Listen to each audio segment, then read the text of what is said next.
Hello guys, I hope you all doing good.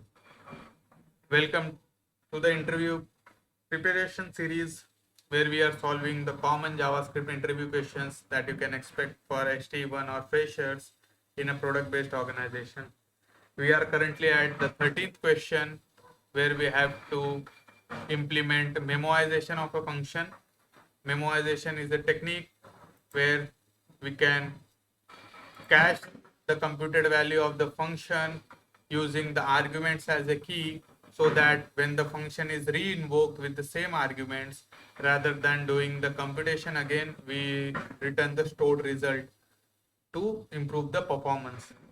So if you see the problem statement, we have a slow function with the parameters. We create this memoized function that takes the slow function as input. It will return another function. The return function will take the arguments.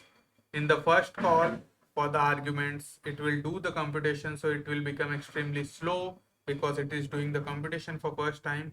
When we are invoking the same function with the same arguments, that is the second call, rather than doing the computation, it will return the value from the cache, because in the first computation it has stored the result, so we will get the value extremely fast, boosting the performance. So we have to implement this same memoized function. On the screen, if you can see, I have this measure performance function ready, which takes this sync function to evaluate its performance. Sync has a default count of 1 billion units, so it will run this for loop for 1 billion count and do a sum of numbers, and it will return it. So it's a highly computational function, and we will be evaluating its performance to see how much time does it take to evaluate the minimum time, the maximum time, and the average time.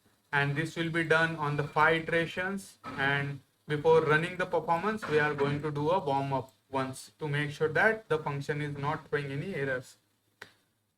This measure performance was asked in Atlassian's principal frontend interview, and I have this question on my course alpha.learnsbucket.com. So if you are preparing for your senior engineer interviews, do check out my course. I have everything that you need to prepare for interviews. Coming back to the question, let's run this synchronous function and check its or evaluate its performance for the first time. So if I reload, you'll see that it invoked the sync function 5 times. The average was 70.78 milliseconds. Minimum it took 69.90 milliseconds and maximum 72 milliseconds. So let's implement the memoize function over here and see if there is any difference in the performance. So as you see the problem statement, memoize takes a function as input and then it will return a function. So this will return a function, and now it will compute or it will compute this input function and store it result in a cache. And if you are invoking this same function with the same arguments, we should get the cached result rather than doing the recomputation. So I'm creating a variable cache over here. Let cache equals to an object, an empty object, and here I'm going to form a key, and for that I'm going to use JSON.stringify. I'm going to use a simple method of converting an object into a JSON string, and here I'm going to pass arguments. Arguments is a special keyword which is available within the function. If you can also do this, so this will also accept all the arguments and create a key from this. This is one way. Other is you can use this special keyword arguments. It is up to you how do you want to use it. I got the key. Now I'll add a condition that if cache dot key, which means if the key is present, then return the value from the cache rather than doing the computation. Otherwise, we have to evaluate the performance. So what we'll do is evaluated value, we'll do the computation, and for that we'll invoke the input function with the arguments.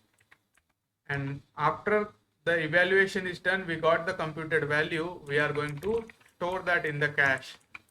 So cache key evaluated val, and after that we'll return this evaluated val. So this is how you implement the memoize function This takes the input, a function as an input, evaluates that function with the given arguments, and stores or caches its computed value, so that if we are invoking the same function with the same arguments, we'll get the value from the cache. Now our memoize function is ready. Let's do one thing.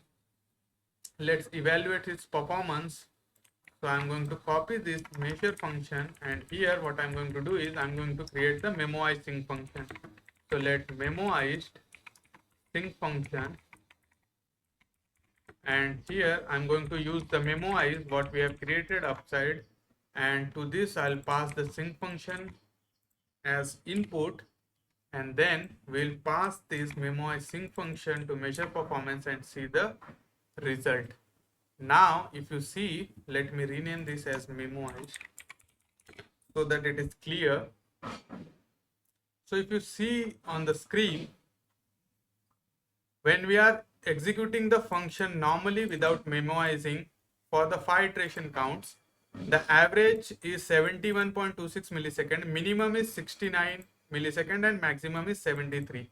But when I'm using the memoize synchronous function, the minimum becomes 0.10 milliseconds and the maximum becomes 73.30. The maximum comes from the first computation. After this, the value is cached.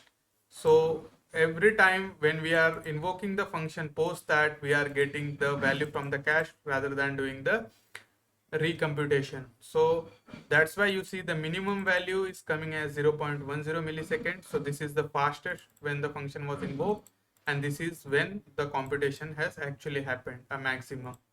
So this is how you can implement the memoize function in JavaScript to cache the value and boost the performance. I'll see you in the next video. Thank you.